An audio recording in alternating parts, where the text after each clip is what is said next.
Hello and welcome to episode 248 of Fergo and the Freak. I'm the bloke from Rugby League Project, Andrew Ferguson. You can find me on Twitter at AndrewRP. Join me as always is the pleasant League Freak. You can find on Twitter at League Freak. How you going there, mate? I tell you what, today is not going to be the day that I'm going to be pleasant. I'm going to be far, far from pleasant today. Are you going to be angry like the Lawnmower 3.0 is when it deals with pubic hair? Angry but subtle and gentle. Because the Lawnmower 3.0 is the best manscaping equipment that money can buy. And if you go to manscaped.com and you put in the code NRL, you get 20% off and free shipping of everything on their website.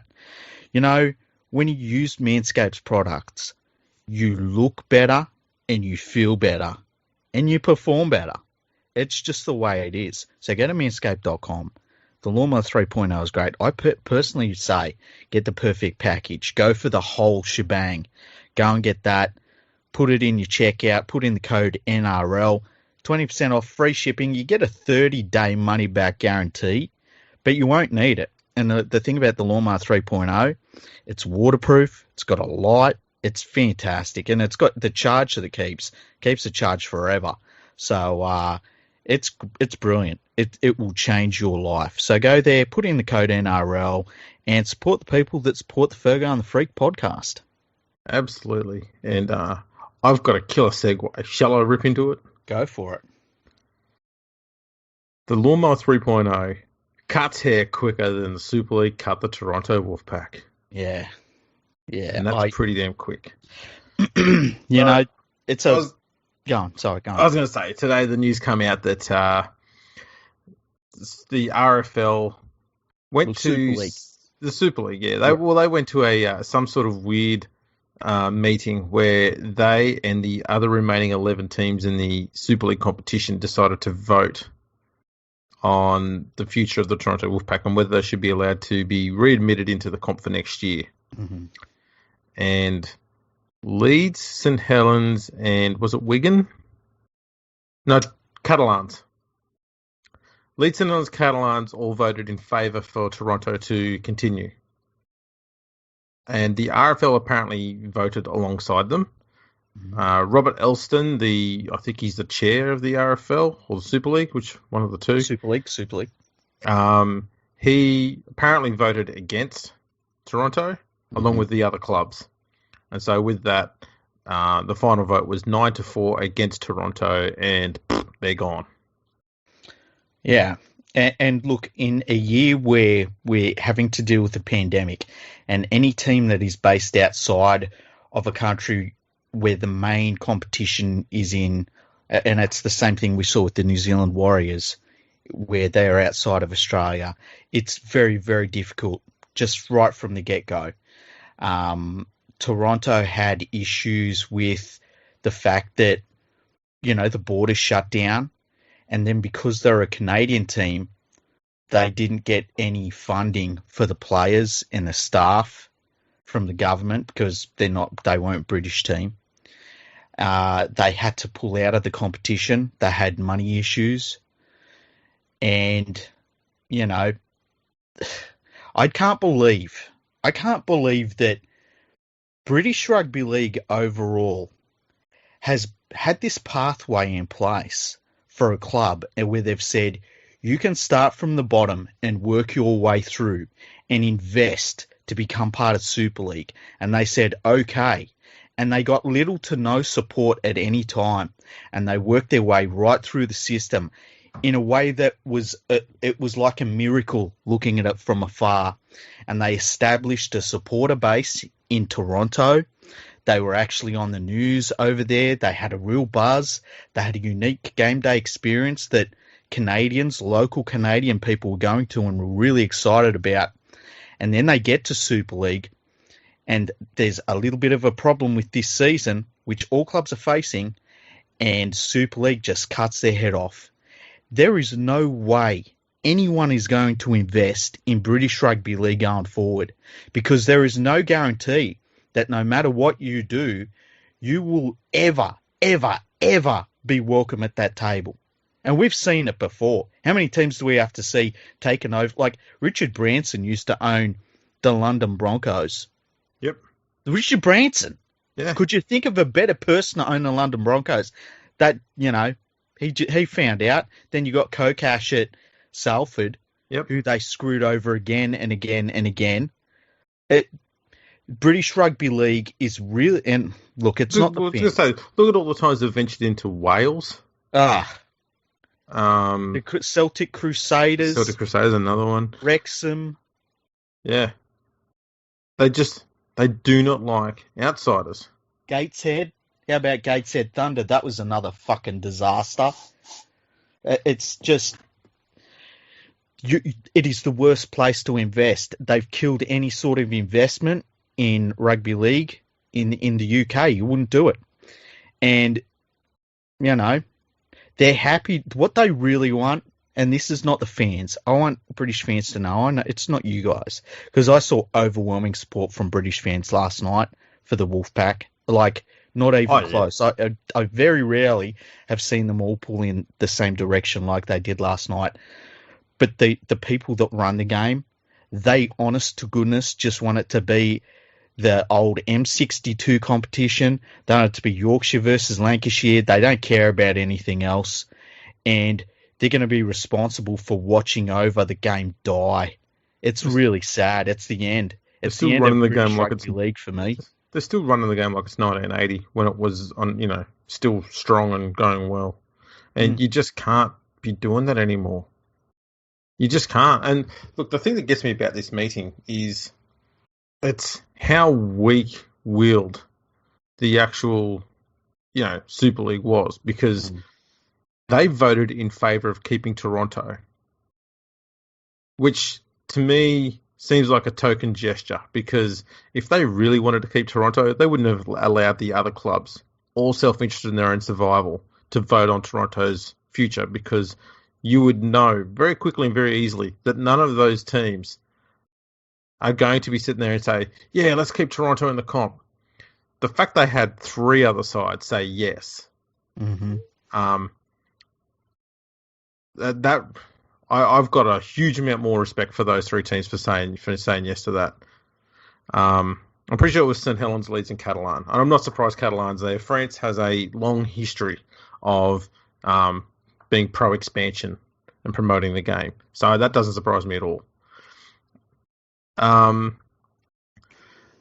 So yeah, I get the impression that the Super League kind of wanted them gone. I wouldn't be surprised if the meeting was a show of hands and they would have sat there and watched St. Helens, Leeds, and Catalan put their hands up saying, yeah, we want to keep Toronto, and then they've gone, okay, it looks like Toronto's going to be out. We'll put our hand up and say we support them as well, knowing that we're still going to get outvoted and we'll get what we want anyway. It'd be something pissy like that. I can't believe that if they genuinely wanted to keep Toronto in there, they didn't just go and do it. How spineless is that administration? It really is. And I mean, if you are an administrator of Super League and you're overlooking a competition that is facing drastic... I mean, this is the worst season that the British Rugby League has had for a long time because of COVID. But you are also facing down the barrel of having Sky funding slashed if Sky decides to bid for Super League at all. And you have to look for new ways to bring money into the sport. And you can't do that through small towns. You just can't. It's business. It's really basic business. And you are going to people and saying, well, you've got to make a financial, a financial reason why we should be having a team in North America, in the biggest sporting market in the world, in a city of 6.1 million people. They were saying that the Toronto market was saturated with sporting teams, which is absolutely ridiculous. So, what's crazy is the M62 is fucking saturated with rugby league teams, but that doesn't seem to be an issue. Yeah, exactly. How come Bradford didn't have to go through all this drama when they went broke? Mate, how come the game spent so much more care and had so much more passion to keep Odsal, a fucking second tier football ground, than they did about an expansion into North America? Yeah. That's where they're at. Yeah. That's ridiculous. It really is. And I mean, they're gonna die on this hill.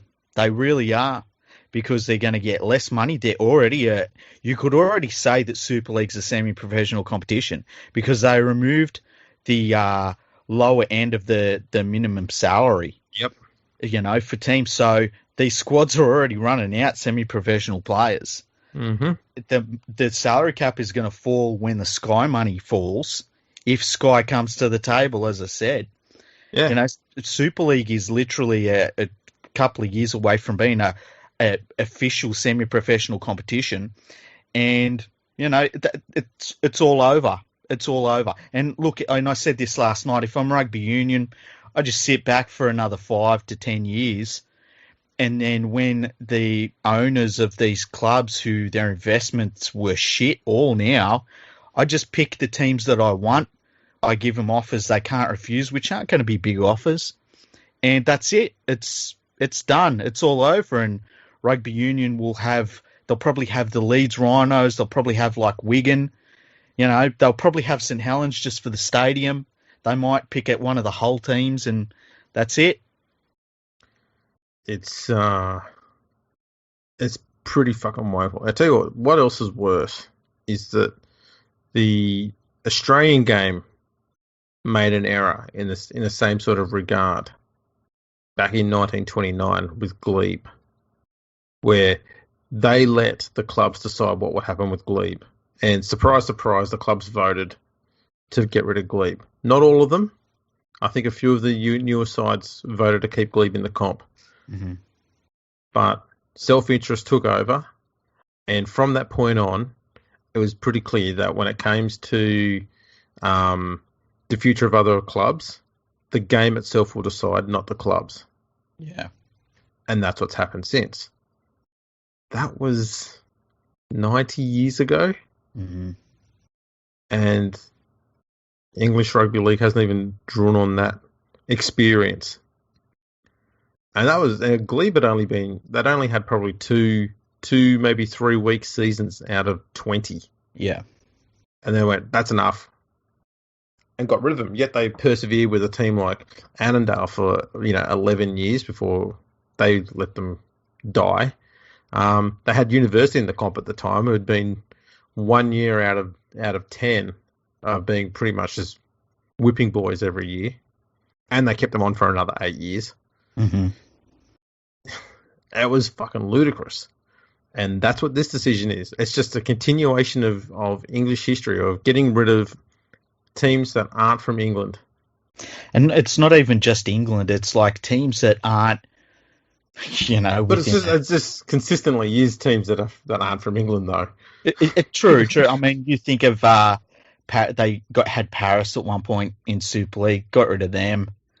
I can't believe that any business would sit down and say, you know what we need less of? We need less cities, and we need more little tiny towns. And it was funny because I said last night, I called Sheffield a little town, and I saw some people on Twitter saying, "Oh, Sheffield a little town." Sheffield's got I looked it up, it's like 720,000 residents, and Toronto's got 6.1 million. So to people in Toronto, Sheffield is a little town. To people in Sydney, Sheffield is a little town. Come on, Toronto doesn't have a Tesco. Well, you know what? I found out they have 2 Nando's. Because I wrote in that article, I said that they don't even have Nando's, and it turns out they've got 2 of them. But I just can't believe the short-sightedness and that where it's at a terminal state now, and Super League really had a chance to put its foot down and say, look, we realised a few years ago we needed to expand. We put those measures in place, and we made a commitment to an expansion club that if they did the right thing, we would do the right thing by them, and they didn't. And so I just think at this point, the Super League competition is irrelevant to the vast majority of people in England. So what do we now do with Toronto. 'Cause it'd be horrible if we just let rugby league die there. They've got a fan base. They've got a team that's marketable. How can we get them up and running and playing football somewhere that's going to be of value to the region? I don't know, because people were saying they should start their own competition with some of the clubs that have been started up there in North America. I don't know how financially viable that is. It's a great idea, but I mean, it's going to take a while. Yeah. And the finances are another big issue. The only idea I had, and it needs more thought, obviously, is in the short term, invite Toronto over to compete in either the Queensland Cup or the New South Wales Cup. They'd have to be based in Australia, though. Yeah, and I just think, what are they getting out of that? Like, I think the thing about Toronto was that the game day experience in Toronto was the magic thing that was being captured. Yeah. And I just think that the people of Toronto, I just don't see what they're going to get out of that. I think they'd be just as better off choosing an NRL club to follow. Could they play in the French domestic competition? Well, I was wondering that. I don't know. I don't know if the financial situation would allow that. That France would probably be open to it to a certain point, but I just don't know. Like, it's a long way to travel. It's a long way to travel. Yeah, that's the only problem.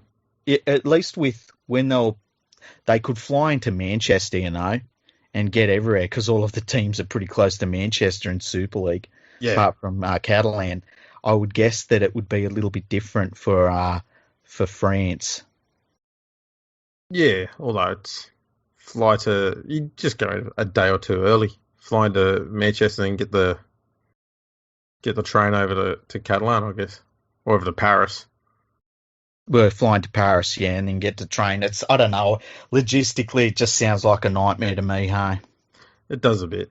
That's the problem. Like, I had people saying, well, could the NRL bring them on board? And I had to explain, like, it's basically the very, very furthest place from Australia that you could have any team play. It's just too far. And it's not even like there's direct flights even.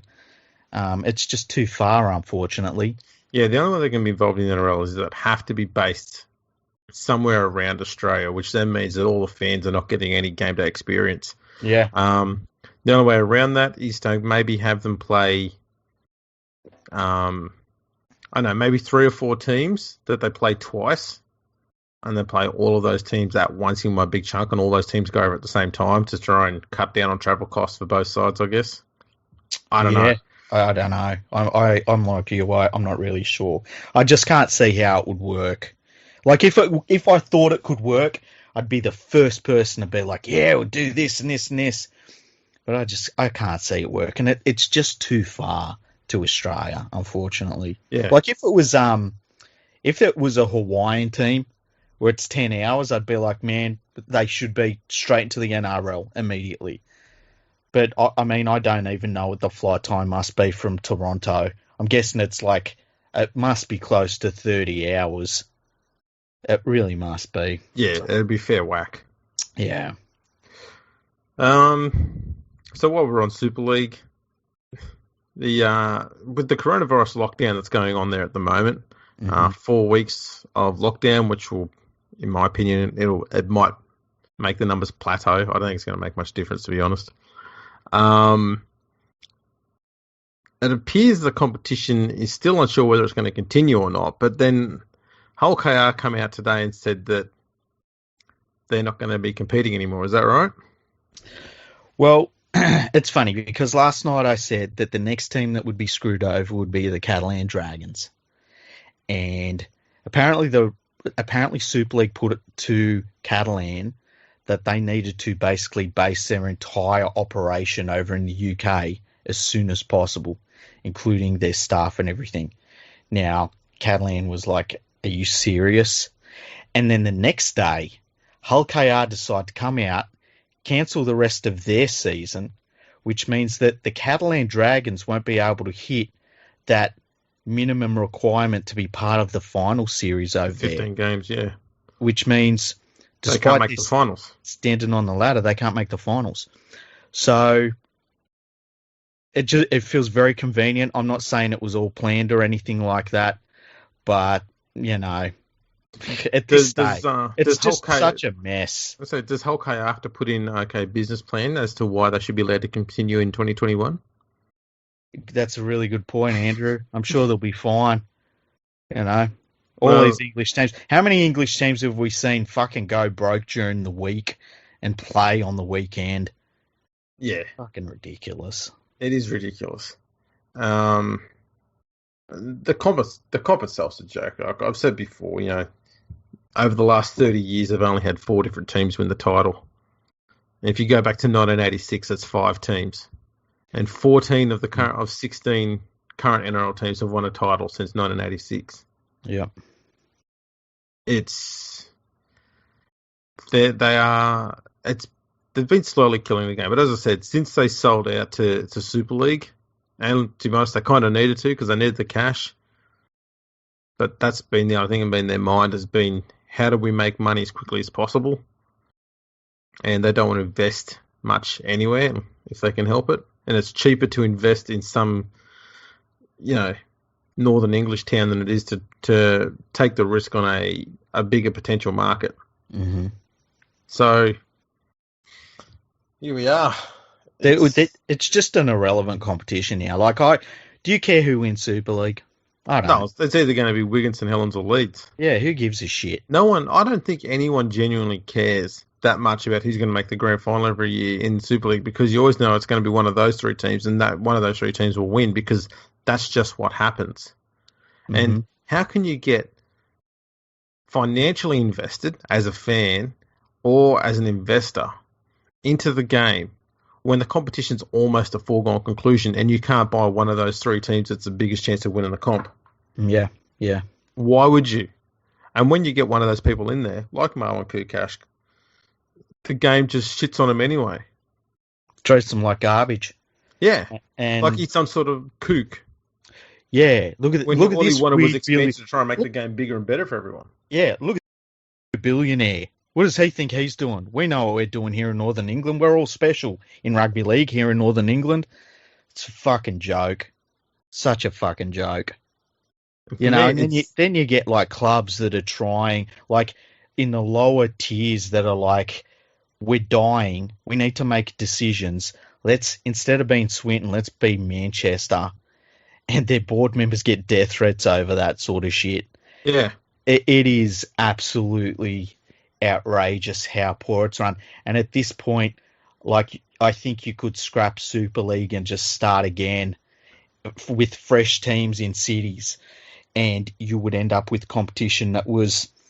Like if you started next year, if you said, we're going to have a competition that has Paris, London, Newcastle, Leeds, Manchester, and just a couple more, like Cardiff, Edinburgh, just that. It's not a massive competition.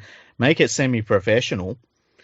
It would overtake the earning potential of Super League, like within 5 years, I reckon. Especially if you've got Toronto in there. Oh, yeah. Yeah. It would take nothing. Like, it's a fucking dying corpse of a competition, Super League. The weird thing is, they know it. That's why they were pushing for expansion for all these clubs. Yeah. And they get one of them into Super League, and as soon as they can, they fucking put a bullet in the back of its head. 1 month. Fucking unbelievable. 1 month. They just love dragging anchors around them. Yeah. And that's all. And for me, I'm sad, I think, more than frustrated, because it's been going on for so long. It's the players and the fans who are the ones who suffer the most out of this. Mm-hmm. Because you see a lot of players have been coming out there going, I can't believe this decision. Fans are up in arms everywhere. Yeah. And the board members are all quiet. They are. No, they just don't care. And... Well, I said last night before the decision, Toronto's the most important club in in all of rugby league. Used to be the Brisbane Broncos, then it was the Auckland Warriors, then it was the Melbourne Storm, and at this point it's been the Toronto Wolfpack.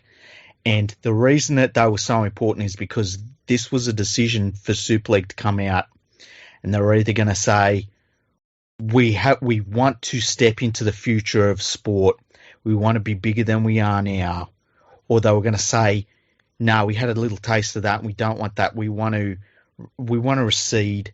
We want to become a geographical quirk in the sport.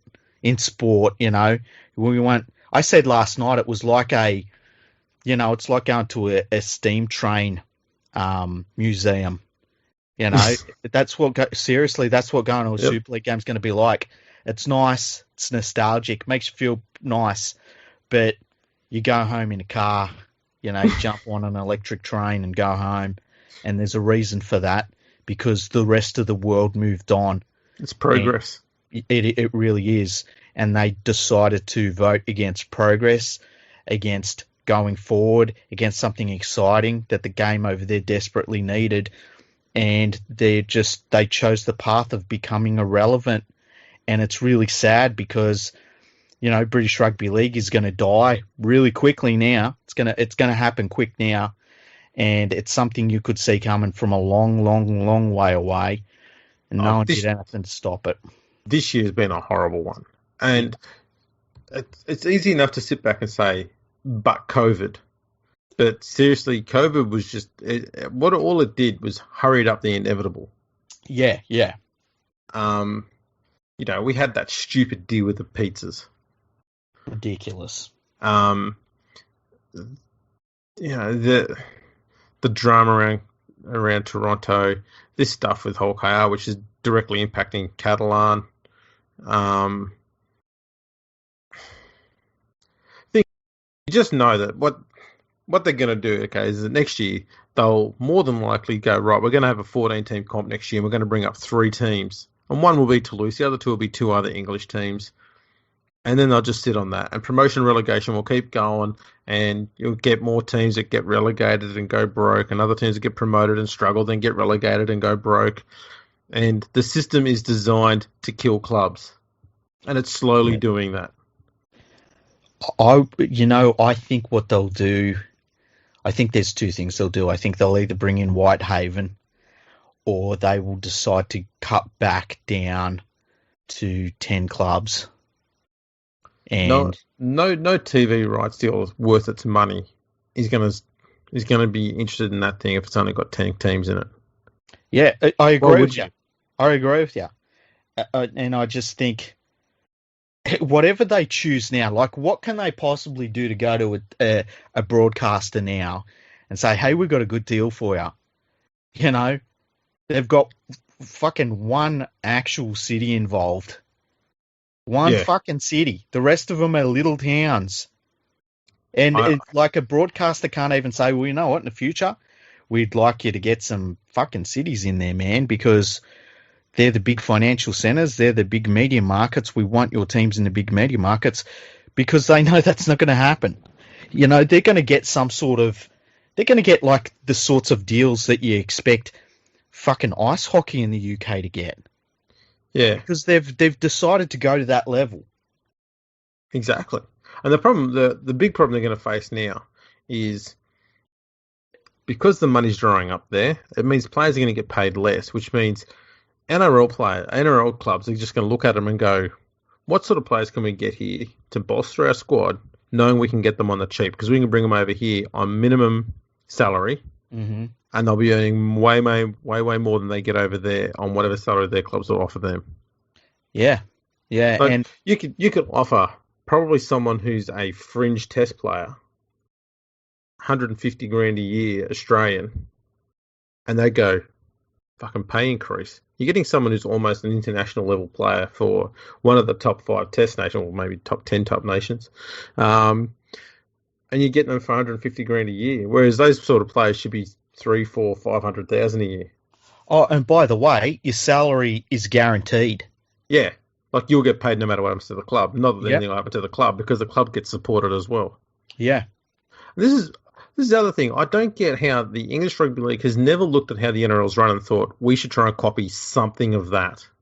Because, and it's this attitude of, we know what we're doing, we're going to do it our way, we're different, and they're not. They're not different, they're not special. For 30 years, the NRL overtook them when they were the New South Wales Rugby League, overtook them with one simple little bit of expansion into Newcastle, just, an hour and a half up the road from Sydney, pretty much. And fucking Illawarra and Canberra. Illawarra, Canberra, Gold Coast and Brisbane.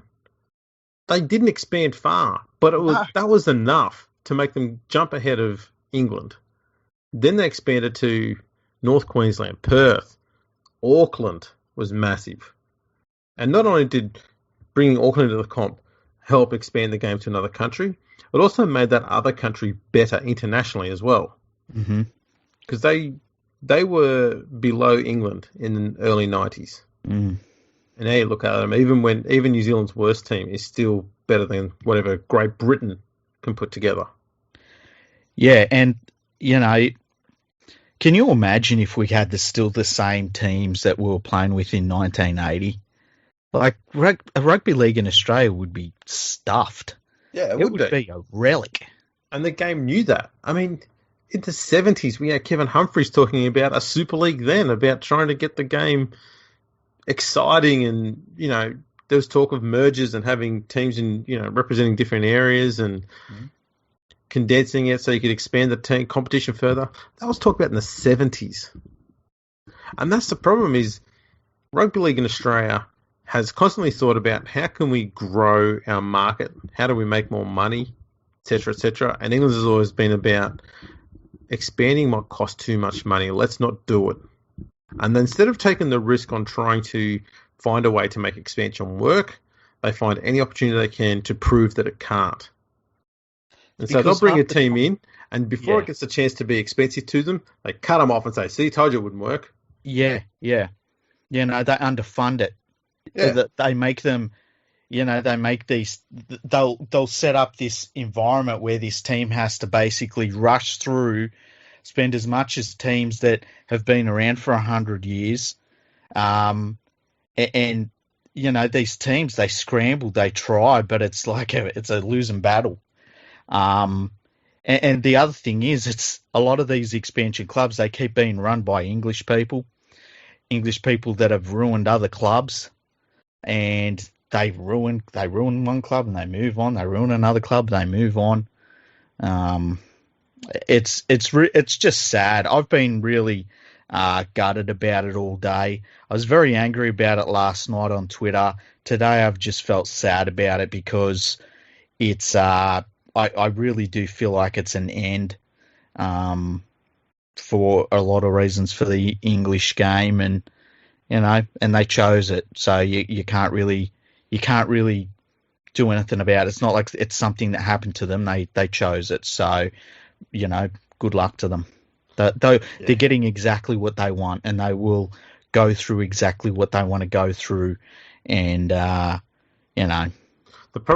biggest issue I've got with this, okay, and it's obviously that Super League is going to get worse before it gets better. And I don't think it will get better. No. The problem with this is the impact it could have on France. Because Catalan are doing pretty well on the field and off the field. Mm-hmm. They're not a debt, they're not a basket case financially. They're doing pretty well. The crowds are pretty decent.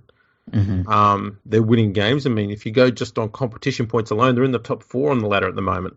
Mm-hmm. Win percentage as well, they'd be right up there. I'd hate to see the progress that they've made there impact them domestically and internationally. And I think being attached to the English Super League could have that impact, and I don't know how you fix that either, other than maybe the NRL says, right, we're going to dump a whole heap of money into the French competition and make that big, and somehow make that work. I don't know. I think the only way this is going to come out good is if the NRL gets involved. And they've got no need to, but that's the only solution they've got, I think. I agree with you. I mean, I had people last night saying the NRL should buy Super League out, and I was like, they're not buying anything. Like, there's nothing to buy. It's a nice sentiment, but you're not buying anything. You know, you would basically have to start from scratch. And whereas I think in France, because the investment would be at a lower level, you know, when you're on the continent, so I think that would help with travel expenses and stuff like that. I agree with you. I think that, you know, where the Catalan Dragons and Toulouse are, in terms of, you know, their strength as clubs, that is a real worry. The good thing is Catalan can go back to the French competition, but then they need to drive their own competition as well. And I think they would need some help with that. And it would be cool if they did get some investment from Australia. And look, if the NRL come out tomorrow and said we're investing in British Rugby League, I'd be furious. I'd be like, this is a waste of money. If they come out tomorrow and said we're investing in French Rugby League, I'd say, you know what, that's not a bad idea. I think the only way they would do it is if they could get Fox and or Channel 9 to increase their TV rights deals, knowing they would also get all of the games in England. And then through that, they should then be able to negotiate a better deal with Sky to show the game over there, so then you could have the games being broadcast, you know, live in the UK and on replay in Australia. But who in Australia wants to, who in Australia wants to watch Wakefield play Castleford? Who gives a fuck? No, but I mean, but this is the only way. It's the NRL would get drawn into it if they know that they're going to get extra money for it, because they're going to need that extra money to try and fix the problem they've got to start with here. And the biggest problem is clubs going broke, and the second one is players not getting paid. And they've got a system set up here where they don't have that issue. They need to figure out how they address that over there. And obviously the only way to do it is money, and the biggest money you get is from TV rights. NRL's known that for years, that and sponsorship. And that's what they need to get over there. Someone who knows how to get TV rights deals and knows how to get sponsorship. Other than that, maybe the Super League needs to get David Smith on board or something like that. But you don't get those things if you've got little towns involved, you know. I agree.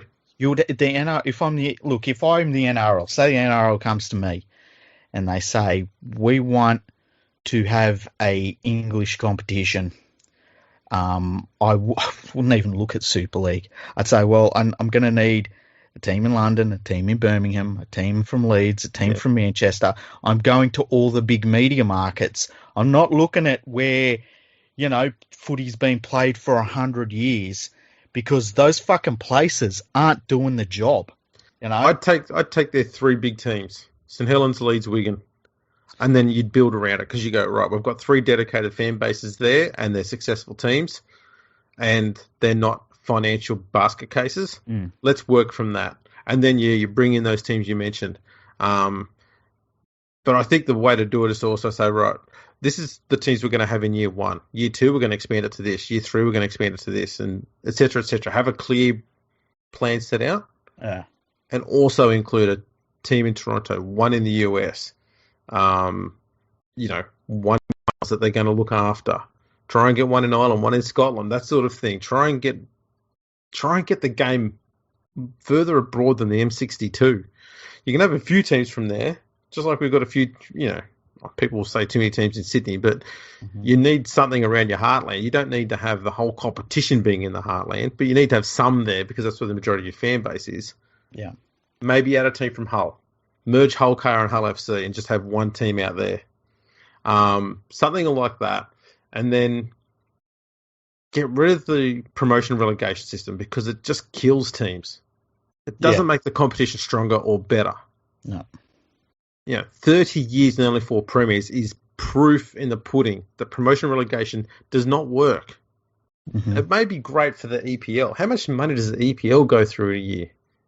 Billions. Yeah. They can afford to do that. But they're also a national competition. Exactly. And that's with the international players from all over the world. Yeah, but like for investors. For the broadcasters in England, who are the ones that are investing all that money into the English Premier League, they invest that money because these EPL teams are all over the nation. It is a national competition. If it wasn't a national competition, they'd have problems of their own. Exactly right. That's all it comes down to. Rugby league is not in the big markets. It is not in the big media markets. You know, you fucking when your sponsors are pissy little sponsors, and then your competition is giving away sponsorship deals for free pizza. It's like, what the fuck do they expect to happen to the competition? And you know, rugby league supporters in the UK have to start asking themselves now: are they supporters of a logo and colours, or are they rugby league supporters? Because if they're fans of a logo and colours, that's cool, man. Because you can wear those colours for forever, and no one else will give a shit. But if you're a fan of the game, they need to be willing to see some absolutely dramatic things happen to help the game survive. Because this is it. Like it's. You know, I've been saying for fucking years that this shit was going to come down to this sort of thing, and god damn it, look at it. I remember when people were saying, oh, fucking these big teams won't ever fail, and then Bradford failed. And then it was like, oh, well, you know, it's not a problem because, and it's like just failure after failure after failure, things getting smaller. The playing numbers over there they don't get talked about, but they have fallen off a cliff, the playing numbers over there. Man, I don't know.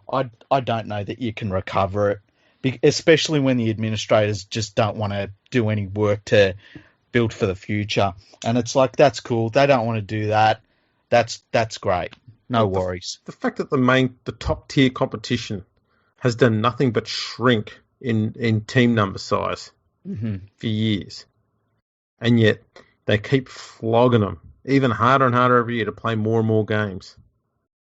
If you want to have 200-300 games a year, don't get 10 or 12 teams to play all the games. Bring other teams in, bring other games in, get more fans invested and involved.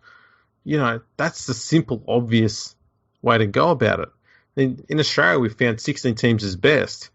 And look how far a lot of those teams have to travel. Compared to where they have to travel in England, it'd be half the distance. And you know, so there's no excuse not to have a 16-team comp in England. None. Yeah. And you know, one of the things we haven't talked about is the quality of their play. I mean, the quality of the play in Super League over the last 10 years has nosedived. It is trash. Well, it is fucking terrible. We got evidence of that last year when Great Britain came over and they lost every game. They lost to Papua New Guinea. They lost to Tonga, lost to New Zealand. It's a good thing they didn't come up against Australia. Yeah. It really is. Yeah, and that's where they're at. Yeah. And that's where they want to be. That's the worst part, man. As I said, I don't think I said it last year when it happened, that I don't think anything will happen to the way the game is run in England until they lose an international game to France. Because they like to think that they're the big bully brother of France, I think, in their own minds. They'll just keep flogging France whenever they can. But France aren't exactly going backwards. You know. No. They're at least coming up to England's standard by being constant, by Catalans being in the comp there and having a lot of Frenchmen playing in the competition. It's not that far away that they're going to beating England or Great Britain in a test match. And they you know what? They don't even want to play France. That's probably a sign that they know that moment's coming closer. See, I think it's a sign that they just don't care. They're happy to be the big fish in a small pond. I think that's what it is. I think that's what it comes down to. I think it's a mindset of, you want to be the big superstar in your tiny little town that everyone says, oh, look, he's buying fucking chips, he's getting fucking shit-faced at the pub. He's the big star in this town. How good is that? Well, they're getting back to the great old 80s where a lot of players had to work in mines and play on the weekends because they're going to need to do that in order to bloody pay their mortgages. They really are. And it's like, it's the first, I've always been angry about it and I've always fired up about it. I've argued with people non-stop about it, about what needs to be done.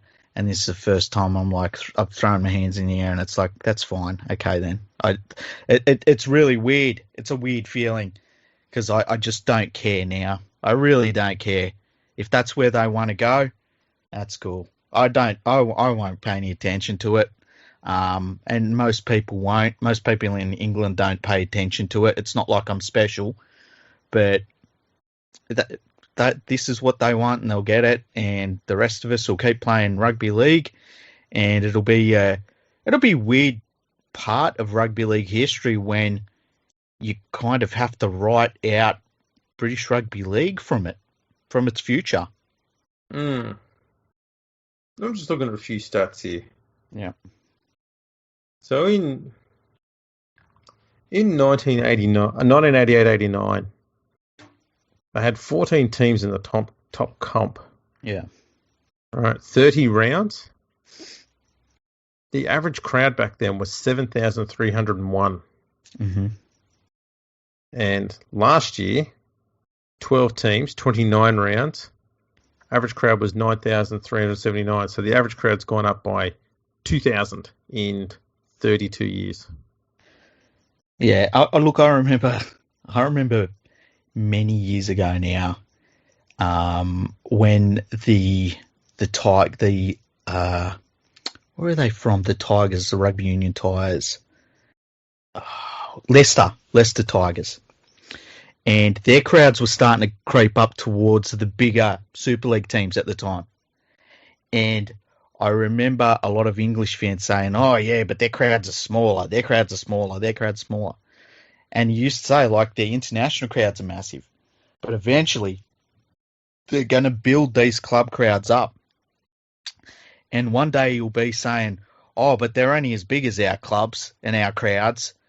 And then one day you're going to look and you're going to realise they're pastures. And you wonder why. And it's because they were building, the whole time. But they don't care. They don't care. No. They don't care. And just for balance, over that same period, the average crowd size in Australia went up by about 6,000. Yeah. That's expansion working for you. It really is. How some of our best crowds are from places like North Queensland, Brisbane, Newcastle, Melbourne. Melbourne? Yeah, Melbourne's now got a pretty good base.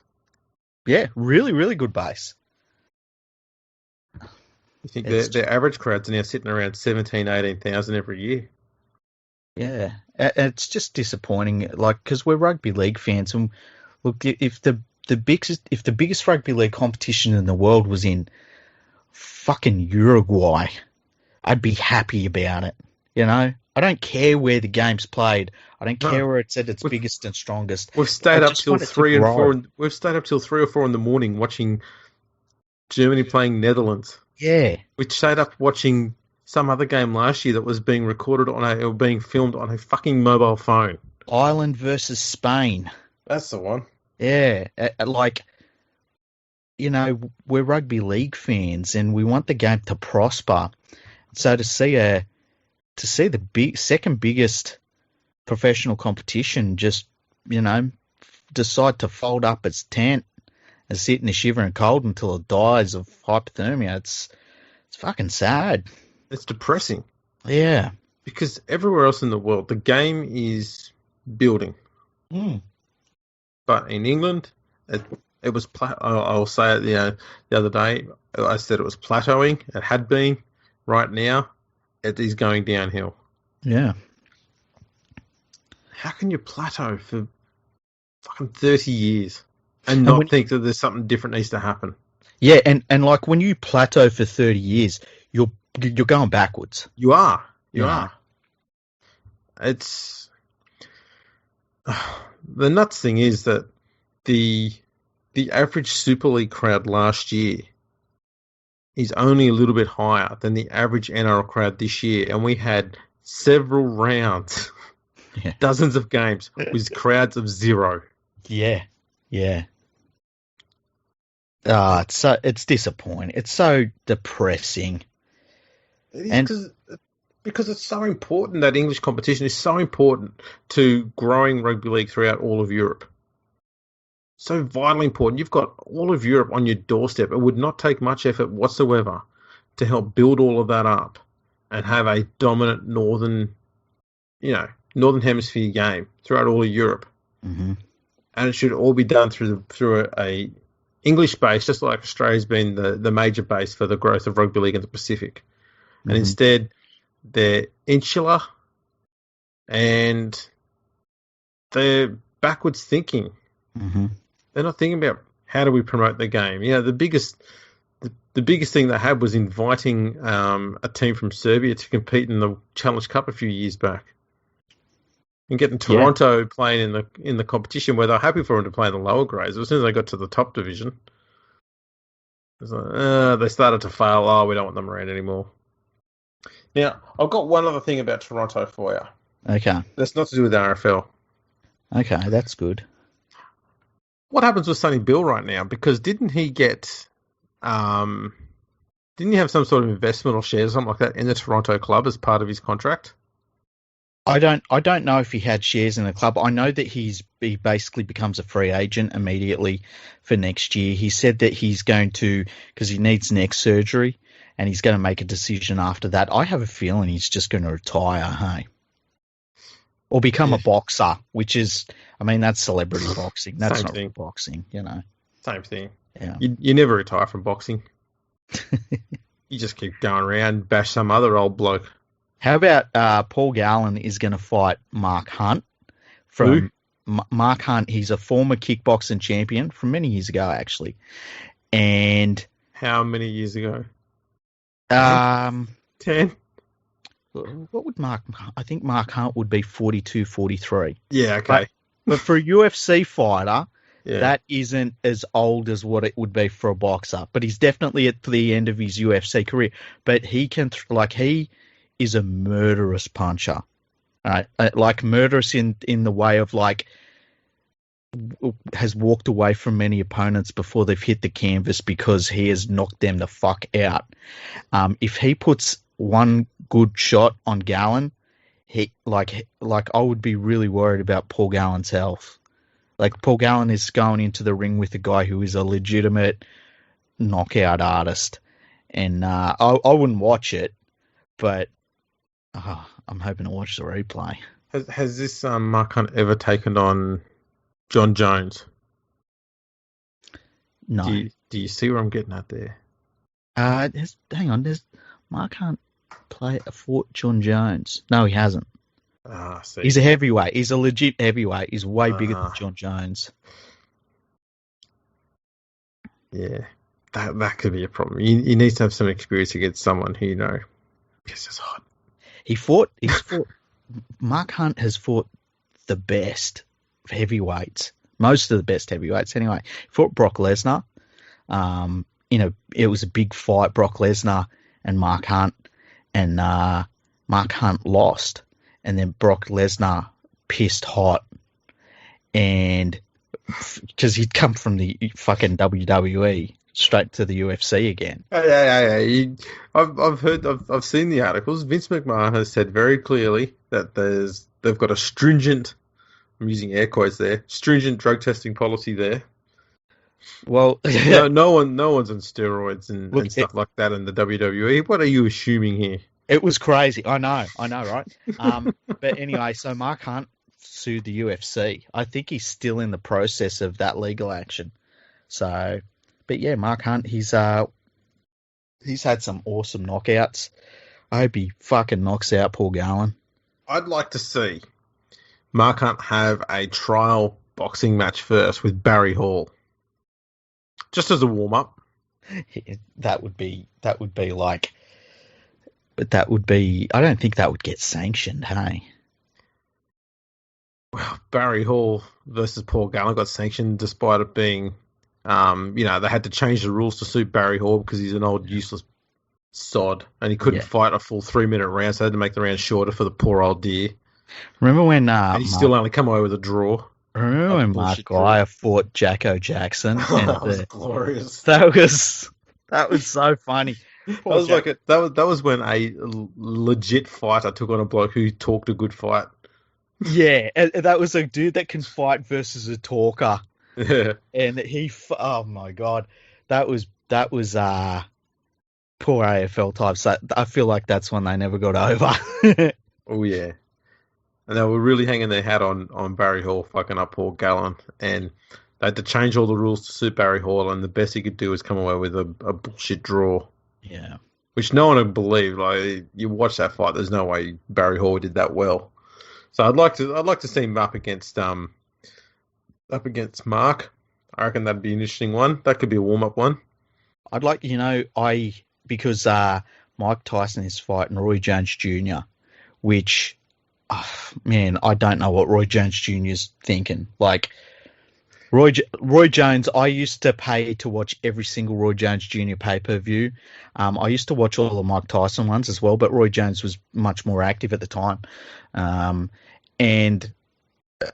So that's going to be interesting to watch, but Mike Tyson's in like some really, really good, condition, and I think that one will be over pretty quickly.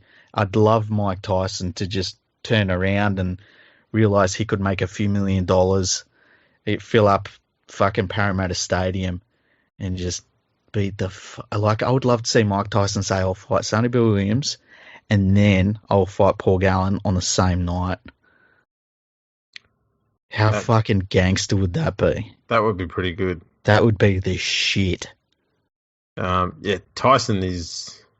Tell you what, he's looking a lot fitter than he did when he was at his prime. He looks lighter than he was at his prime too, so that might help with his endurance. I think he looks... I think that he looks better than he did after he got out of jail. He looks like he's cut his body fat right down, which is good. He's still got his speed, which is that's normally one of the first things you lose. Especially at 54. Yeah, and the power was, the power was always there. I remember watching a video of a really old boxer. He must have been in his 70s, and somebody on a street was giving him shit, and he looked like an old man. But when he threw a fucking punch, he just had the technique and everything, and he turned this dude out. Yeah. The lights just went out, like he'd killed this guy. So yeah, that'll be interesting. I reckon if George Foreman got into shape, and George Foreman's an old fighter, he must be fucking 70 or something. I reckon he would beat the fuck out of Paul Gallen. See, that's what Paul Gallen has to do, is take on a bunch of these blokes who are about 80 or 90. Yeah. I beat what's-his-name, who held the world title in 1971. I'm the best in the world. Who was the dude that he beat Ali, and then he fought Mike Tyson, and Ali told Tyson go get him, and Tyson beat the fuck out of him? He's a big dude, real big dude. Oh, I can't remember that one. I can't remember his name. He's a very good fighter in his own right. Actually, there's someone in Australia who's an old bloke who's fought against some of these greats that Gal should fight against. Joe Bugner. Man, Joe Bugner's got to be 82. I'm serious. Joe Bugner, he has to be 82. I'll look him up. Yeah, have a look. I'm going to look up... he's 70. He's only 70. Yeah, he could do it easy. How about that? Okay, I'm looking up Mike Tyson's... I'm looking through Larry Holmes. That was it. Oh, Larry Holmes, yeah. He was no slouch. No, he was a good fighter. He was a little bit in between eras, but yeah, he was legit. Larry Holmes. He was a big dude as well. He certainly was. Yeah, who else could Gal come up against? How would he go against Anthony Mundine? Although Mundine will be several weight divisions lower. Yeah, he'd be way, way lighter. I would guess that Mundine the heaviest that he could do in boxing, I reckon it'd be... only 80 kilos. I couldn't see Mundine getting heavier than 80 kilos. I reckon it would be mid-80s in boxing. Yeah. Which makes him a good, 20 kilos lighter than Gallen, but... Yeah. Mundine always had a good technique. Never really had that much power, but his technique and his speed was always pretty bloody top-notch. His jaw, though, wasn't good. And his speed left him, too. It did pretty quickly at the end. Yeah. It's who would be a current rugby league player who you'd like to see challenge Gallen? Imagine if Sivo, like super athlete, just said, "Oh yeah, I'll fight him." Russell Packer. Russell Packer. That might be for my own personal reasons. Yeah, probably. Moses and Boy. Sorry, I'm kidding. I did it. What are you doing here? I did it again. This is a different. I know. Different conversation with me here. Mitch Moses. Mitch Moses. Clint Gutherson. Imagine if, for whatever reason, Mitch Moses goes in. He's lighter than Paul Gallen, but he just thrashed him. Just beat the shit out of him. You know what? If Mitch Moses agrees to go in the ring and he beats Paul Gallen, I will do nothing but talk about how great Mitch Moses is for the rest of my life, and I will mean it the whole time. I'll never shit on him ever again. I would like Sivo to fight him. Like, I reckon Sivo's the sort of dude that looks at weights and puts on like 5 kilograms of pure muscle. He's such a super athlete, and I just think he'd go in there and it'd be a bit of a wrecking ball. It'd be great. Who else?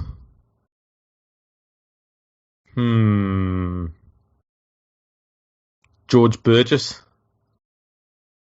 He reminds me of those people that if you hit him once, he gets so infuriated that he just starts swinging like a bloody windmill. I think that would make for an entertaining fight. Who else? It's weird because like who would just say it's because we don't know who can fight in the NRL because they banned punching. Yeah. Jared Warrior-Hargraves? Maybe. Adam Fanua-Blake? You know who? Dylan Walker. James Fisher-Harris might be pretty good, hey? Yep. I feel like he'd be sneakily good at boxing. Sneakily good. Yeah, that's a. I reckon Josh Papali would be good. I was thinking Papali. I reckon it'd be. He's such a big dude. It'd just be like. I mean, he's a brick shithouse. It'd be weird to fight him. He's just so big. I think Junior Paulo's had a fight. Has he? I think so. Okay. Let me see if I can find out. I wonder what Taumalolo would fight like, hey? Walk through him. Be interesting to see. Let's have a look here. Junior Paulo. He's currently inactive. Mm-hmm. Yes, he's already fought Paul Gallen. Oh, has he? That was a loss. Ah. There you go. He has had one fight. I knew he had one fight. Fucking celebrity boxing. You know what ranking Paul Gallen is in heavyweights in Australia? In Australia, I'm going to say he is. I'll give you a clue, okay? Because there's 59 ranked heavyweights in Australia. Yeah, I think he's number 3. No, he's not doing that well. Okay, where's he at? 16th. Wow, far out. I'm surprised he's that low. It's probably because he hasn't had a fight for a while. Possibly. You know, the thing that people don't realise is that the likes of Solomon Hamono and John Hopewadi, like they were like at the top of those lists when they were fighting. Yeah. Hormono, though, was generally a decent boxer. Yeah. Hopewadi was just... He was a bruiser. Yeah. Yeah. And I think he was kind of there when the Australian heavyweight boxing wasn't real strong. No. But it's still interesting that they both managed to do so well in boxing. And look, I don't think either of them really decided to be boxers, like serious boxers, if that makes sense. Yeah. I think it was a lot of natural talent. Hormono had his last fight in 2017. Oh, really? And he ended up with a record of 24 wins, 21 by KO. And how many losses? 4 losses. Wow, that's amazing. You know who I'd love to see Paul Gallen fight? Mm. David Tua. Ooh. He would get his ass kicked. That would be amazing. I remember when David Tua hit the scene, and he could throw bombs. He was a little bit too one-dimensional to ever take that next step into the top echelon, but he was one of those guys that you knew if he ever got a chance to fight like a Mike Tyson or something, that it was that roll of the dice. Like if he lands one, there might be something happening here, but he was never in that top echelon. He was a beast. Yeah, he was. Just looking at his record. 52 wins, 43 by KO. How old's he? He must be, what, 56? 48. He's only 48. Yeah. He could fight Gallen. His last fight was 2013. 2013, oh, that's a while. Yeah, and his last win was 2011. See, the thing about him, though, is he was such a natural puncher. Oh, like, yeah. That was also, like, just a natural ability. Yeah, he was freak. Yeah, I loved watching David Tua fight. Oh, he was brilliant. Just trying to think who else there was. Not many to pick from.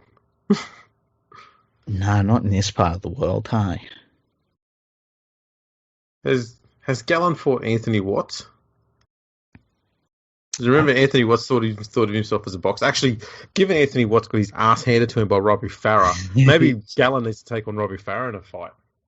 I feel like there was something to do with Anthony Watts in a boxing match, and I can't remember what it was, but I feel like it was maybe he like got properly smashed, and it was all over pretty quickly. Probably. Let me see if I can find out about him. See, I know where all of these stats databases are for most sports. Yeah, it's good. It's good. You know who? Oh man, can you imagine if someone just offered Lennox Lewis $5 million? That would be that'd be tragic. Anthony Watts had 2 fights. His first one was against Nicholas Williamson, and he won that by KO. And his second fight was against Paul Gallen, and he got beat by TKO. Yeah. And I think that was a 1 round. Yeah. Yeah. I feel like there was something with his one where it was like so devastating and quick and stuff. It was like, oh no, that's not for you anymore. I think that was Gallen's second ever fight. Mm. And Gallen wrapped it up in the first round. Yeah. I've got no problems with the celebrity boxing scene. Like, I just think it needs to be labelled what it is rather than, pretending that you're going to end up being world champion. You know what I mean? Yeah. Because there's nothing wrong with there being, I think it would be cool if, and they would never do it because of, that all of the court cases they'd open things up to these days. But can you imagine if every off season there was like an NRL event where you had a boxing match between like certain players? It would be very cool. Every team had to come up with one of their players had to be representing the team. Who would you want to be representing the West Tigers? Yeah. Someone who's going to come ninth. Probably Joey Lailua. That's a good pick, actually. I like that pick. Yeah, because you just know that you trigger him, he'll just go fucking psycho. Yeah, so you need someone who's going to have a bit of that white line fever, just come, the red mist descends and they just go nuts. Yeah. You just go out there and tell him to, fight as calmly as he can. Like you just say to Joey, that guy over there said your brother's is better than you. Or he said he's a dickhead. So I would pick James Fisher-Harris. I think James Fisher-Harris, I just have a feeling that when he would go to that place, it would be just, he wouldn't talk. It'd just be looking at you and you'd be like, oh man, what have I done? Not Kickow? You reckon Kickow's more of a lover than a fighter? Yeah, he's definitely. You know what? He's a dancer. He's a dancer. He's a 100% a dancer. Who else have we got here? It looks like we're picking heavyweight, so we'll stick with that then. Okay. We might as well go through every other team. Yeah, why not? Let me There we go, the NRL website, mainly to get the list of teams. It's the off-season. You just dump them out of head. By the way, State of Origin, I think Blues will win. Who do you reckon will win? Yeah, Blues will win. Okay, cool. That's fun. Now, who would you pick? Let's go through each team. Yep. Go one by one. Okay. Let's go by the ladder. Okay. Because, that way I can say Penrith at the top. Yeah. So, no, let's go bottom to top. That's better. Brisbane Broncos. Ooh. What about Darius Boyd? He can avoid contact pretty well. Yeah, he can't do anything in attack though. That's his problem. Oh, man, that's a difficult one, Broncos. Payne Haas? Well, you sort of go Payne Haas, hey? Just because he's... Or Tavita Pangai. Ooh, that's a good question. I'm going one of those two. I think Tavita Pangai Jr., yeah. Yeah, I think I'll go with Tavita Pangai Jr. Yeah. Okay. Who's next on the list? Bulldogs. Oh, jeez. That's a tough one. Who have they got? Kieran Foran. No. Dylan Napa? He'll hit you with elbows and shoulders and all sorts of fucking shit. Yeah, he's a fighter. Luke Thompson? He'll headbutt you? Yeah, I wouldn't pick Luke Thompson. I wouldn't pick... For the simple fact that he came over and he showed he didn't have much heart, to be honest. Okay, so we'll go with... Well, they got rid of the best fighter in Tolman. Yeah. Yeah, you're not convinced by that one. Yeah, Dylan Napa there for the Dogs. You got to go Napa, don't you? Okay, yeah. Cowboys. Man, I would love to see Taumalolo. Oh, yeah, he'd be good to see. Be difficult. I can't think of anyone else. Like, Taumalolo would scare you just for the fact that you don't know if he's... Like, I don't think he's the sort of dude that's a fighter. No, he's actually, you know who I'd like to see from the Cowboys? Who? Jordan McLean. Oh, no, actually, no. Josh Maguire. I've just had a better idea. Josh Maguire, so I can watch other people bash the shit out of him. Okay, let's go Josh Maguire. I'd probably be horribly surprised that he's pretty good at fighting. Because, I mean, you can't be that niggly on the field and not be good at fighting. Yeah. Imagine Taumalolo though. Like it'll be interesting because he's got that amazing footwork and his strength is just like otherworldly. I wonder if it will translate or if it just is a completely different. Like it just wouldn't translate at all. Like he might just be crap at boxing, although I can't imagine he is. Anyway, yeah. Seagulls. Martin Tapau. Yeah, that's a good call. He's got power. That's a good call. I was going to say Fanua Blake, but I think Tapau. Yeah. I also think he'd have better footwork. Likewise. Absolutely. Dragons. Oh, geez. One of the Sims. Just any of the Sims. Any of them. They're just... Pick one. They're just wired. The wiring's a little bit loose. I like that. Yeah. Yeah, I'm willing to go with Sims. Okay, West Tigers. Yeah, it's a bit of a struggle, that one. I think Joey Leilua. I think you're all right. It's going to have to be. Yeah. New Zealand Warriors. Yeah, look, I reckon Jazz Tavanga probably would be a pretty good fighter. He's pretty powerful bloke as well. Yeah. Other than that, these are big guys. See, RTS is too much of a cruiserweight. Yeah, Tohu Harris wouldn't be too bad. Ooh, he might be a smoky, actually, hey? Yeah, I'll go one of those two. Yeah. Okay, what about the Gold Coast Titans? Yeah. That's a rough one. Jai Arrow's got the haircut for it. He does. Mawaki Fatuiaka. Actually, no. Keegan Hipgrave is a little bit loose. Okay, we'll go with him. I reckon he'll be all right. Sharks. Well, I don't know. I reckon some of the younger blokes wouldn't be too bad. Hamlin Uwelli would be a beast. Royce Hunt, he's all power. Wouldn't mind him either. Who else they got? I reckon you Talakai. You'd reckon Talakai. Yeah, because he'd have the speed as well. Okay. He wouldn't be a bad option. Okay. Newcastle Knights. Who you got there? Is there anyone other than Clemmer? Well, I thought Clemmer as well. Hey, it seems pretty obvious. Yeah, I actually think he'd be pretty good. Yeah, I think Clemmer would be very good at boxing. South Sydney Rabbitohs.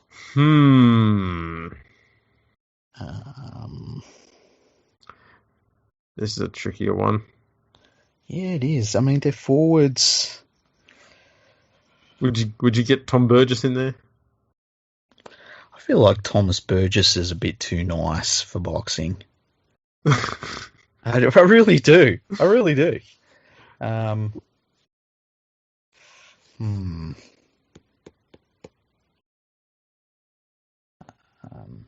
many other real options, to be honest.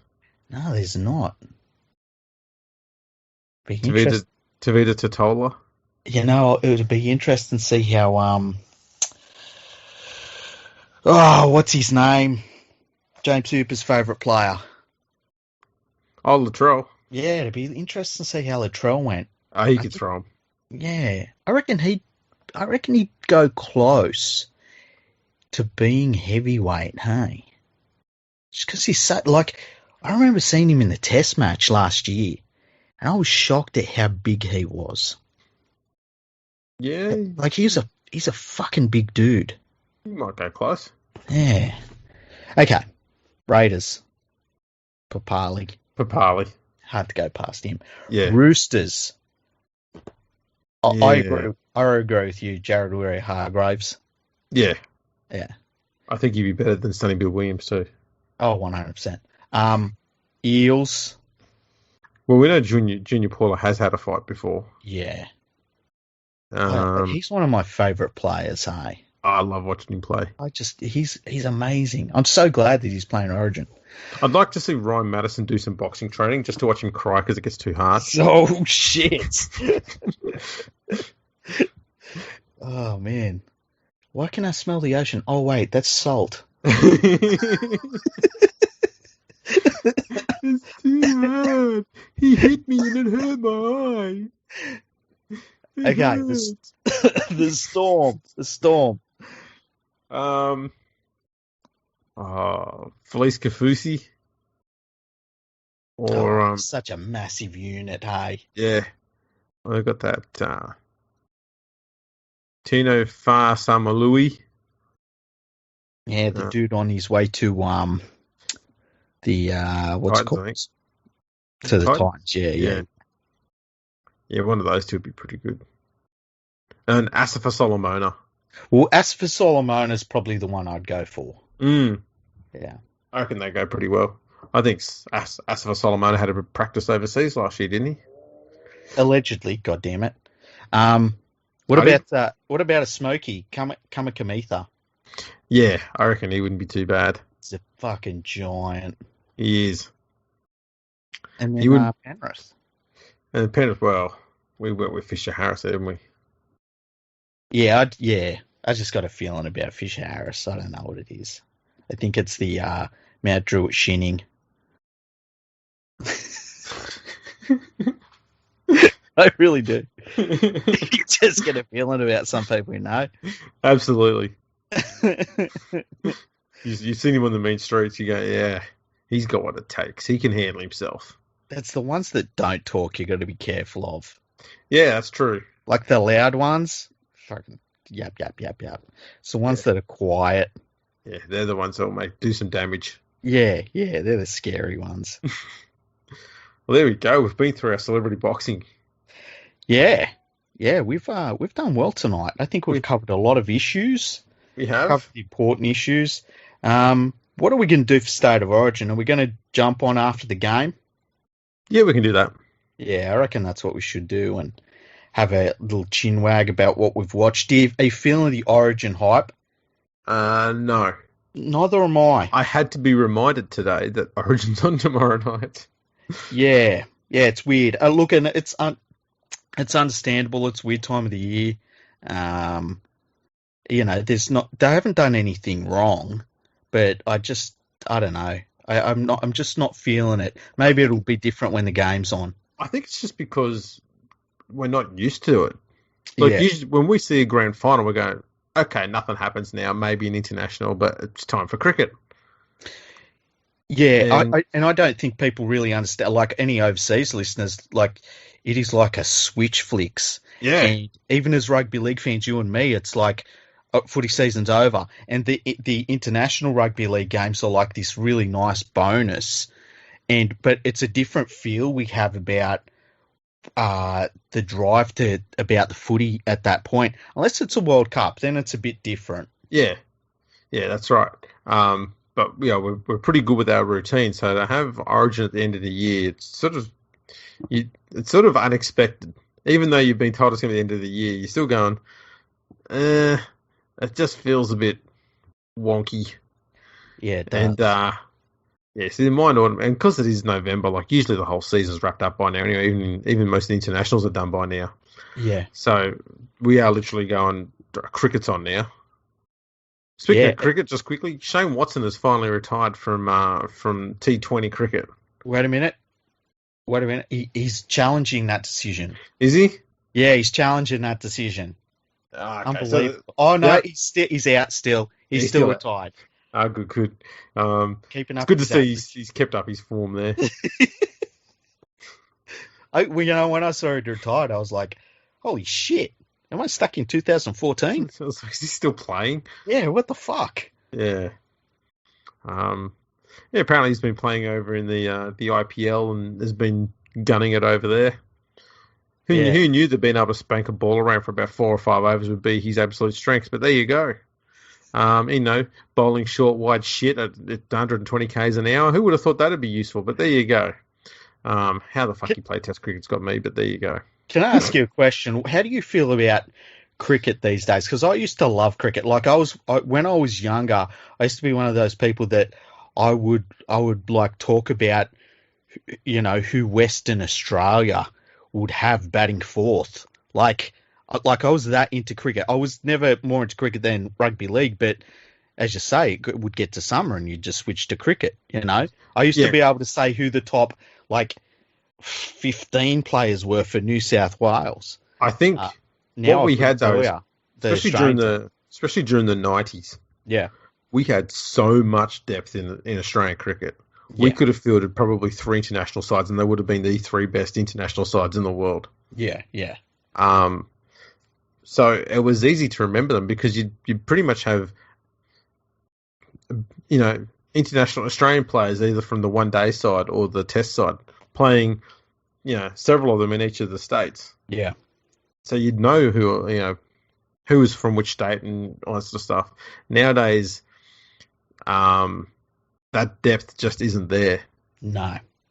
And what we do have playing is sort of concentrated, coming from 2 or 3 different states, makes up the majority of the side. So some of the other states, you're for a casual fan, you don't know who the hell's playing.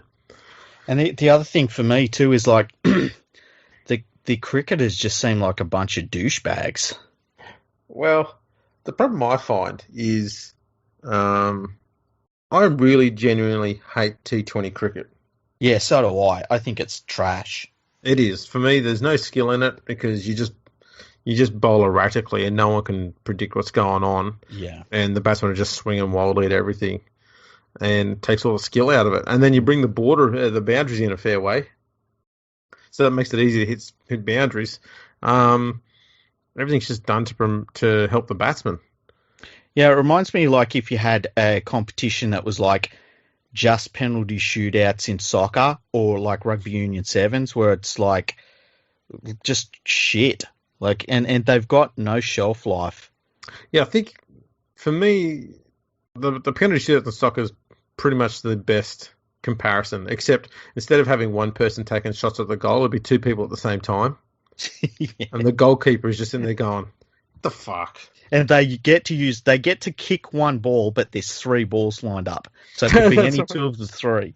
Yeah, exactly. And they make the goal about 3 kilometers long and about 200 meters high. And then they've got or the goal is the same shape, but above the goalkeeper there's like a big circle part where it's like this special circle where if you kick it in there, you get two goals. Exactly. Yeah. Yeah. It's I don't like it, and they fucked around with one days a fair bit. Yeah. They had a good simple format, and they started fucking around with super rovers and sort of shit, and it lost me. Yeah. Plus, the other thing too was a lot of the international sides. You knew of most of their star players. Mm-hmm. And my favourite international team, other than Australia when I was growing up, was Pakistan. Yeah, they were an interesting team, hey? Yeah, because my favourite players were Waqar Younis and Wasim Akram. I love the way they bowled. Mm-hmm. Akram especially. He was my absolute favourite because, man, he could just torture a batsman for fun. Yeah. There was an over, it's on YouTube, and I remember it distinctly, when they came over, I think 93, mm-hmm. and he just toyed with Michael Slater in the opening over of a test match. Slater was just guessing the whole way, and then in the end, Akram just went, yeah, you know what, I'll put you out of your misery now, and just got him out. What was it that Slater had an Achilles heel? What was it? Was it short balls or something? His ego. Okay. Yeah. No, I can guarantee you, first-hand experience, it is the short ball. It was the short ball, okay, yeah, because I remember he had this problem, and it was like, and he started getting out with it again and again, and that was basically it for him. Yeah. Brett Lee hit him in the head with a short ball just before he got called up to the test side from memory, and it broke Slater's helmet, and he got a small cut on the side of his head. Yeah. And Brett Lee got a call up to the test side after that. I'm pretty sure it was probably not directly after, but it was probably only a week or two after that. Yeah. That was when he made his test debut over in Perth. But yeah, that was great. I remember during a school day, me and my friend Trevor, we were in a lot of class together, but in one of the math class we're in, we told the teacher we would each other's names. So he was League Freak and I was Trevor. Yeah. And we would answer for each other, and we would hand our work in. We'd swap our work handed in and stuff like that. Anyway, the West Indies were playing Australia, and Trevor used to play for the junior New South Wales team. And so he was into cricket, and I was like, I said, you want to go and watch the West Indies? So we had a thing where we got to school, and then we had a note. We both got notes so that we could leave school early. And I'm talking super early. And yeah, we went down to the SCG and watched. I remember thinking, man, I'm watching Curtly Ambrose. I was so happy about it. It was so cool. That would be cool. Yeah, it was amazing. I'll never forget that. Yeah, closest I got to any of that was when they played the World Cup over here in, I think it was '89 or something. And they played one of the World Cup games in Albury. Oh, really? Yeah, I think it was Zimbabwe versus Sri Lanka or something. I can't remember. Oh, jeez. It wasn't Australia playing, so everyone just went, yeah, not that keen. Yeah. How weird was that? And look at us all of a sudden. Welcome to the Cricket Podcast. How cool was it? Here we are with Cricket Freak and Andrew CLP.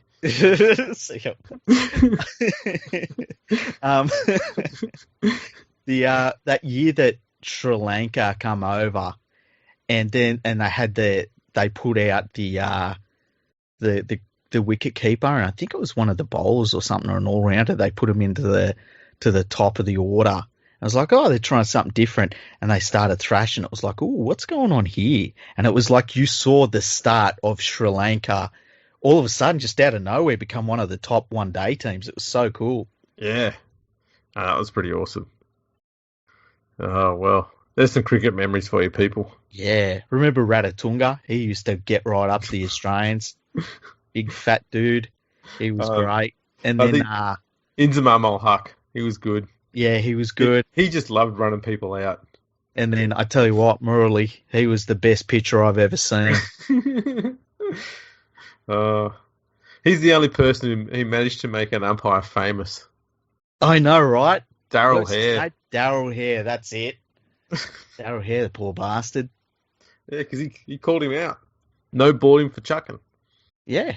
And so they changed the rules. Yeah, they said he had a bent arm or something like that. Disgraceful. Crazy. Yeah. Madness.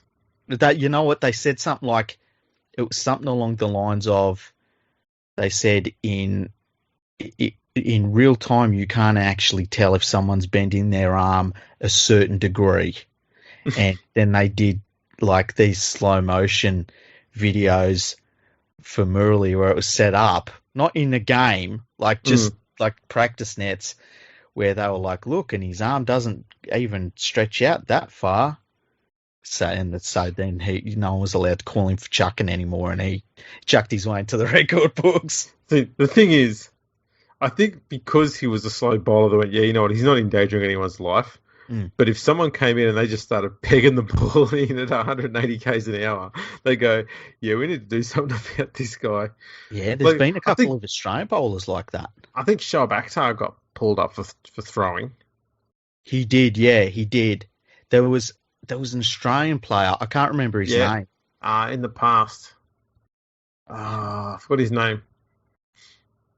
But when you watched his motion, you were like, oh yeah, he's chucking. Was it Ray Lindwall? Oh no, I'm thinking of someone like not that long ago. Okay. It was a young bloke. Oh, right. As opposed to, an old woman. Yeah, we've had a few of those playing cricket for Australia before. Kim Hughes. Oh, how dare you? That's rough. That's really rough. Oh, there we go. That's one for cricket fans from the 80s. Yeah. Right about that. Well, I guess we should probably wrap this one up now. We've ventured into a different sport. Yeah. It's been good. It's been fun. It has. Everybody, please go over to manscaped.com. Buy anything, everything, whatever you like. Put in the code NRL when you get into the checkout there. You'll get 20% off, free shipping. That's our gift to you. You're welcome. Make sure you follow us on Instagram and Twitter at Fergo Freak Pod. That's the one. Yeah. We're on Facebook, LinkedIn, YouTube. So get over there, subscribe to us on there everywhere, and click on likes and thumbs up and all sort of stuff. That'd be fantastic. Share us around. Make sure you go to our website, fergoonthefreak.com, and you can leave us a comment on there, Freaky. Yeah, it's if you leave. I've been told that there might be some issues with Androids.